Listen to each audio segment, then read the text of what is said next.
कणसे sir, Barge sir व ग्रामस्थांच्या वतीनं सर्व उपस्थित कुस्ती शौकीनांचे आम्ही दिलगिरी व्यक्त करतो. ते उपस्थित राहिले आहेत त्याबद्दल सर्वांचे परत एकदा दिलगिरी व्यक्त करतो.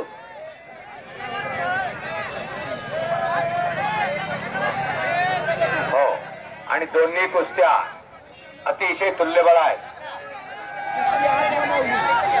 त्या 1 नंबरची पैलवान जे आहे ते वडील दोन्हीच्या दोन्ही पैलवान आहेत. पैलवानाच्या पोटी पैलवान, शुद्ध बेजा पोटी फळे रसाळ गोमटी. आणि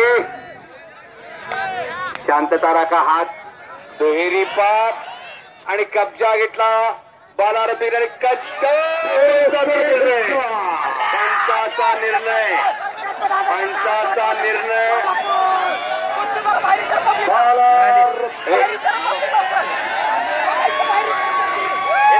पंचांचा निर्णय मानावा लागेल. हो, झाली झाली.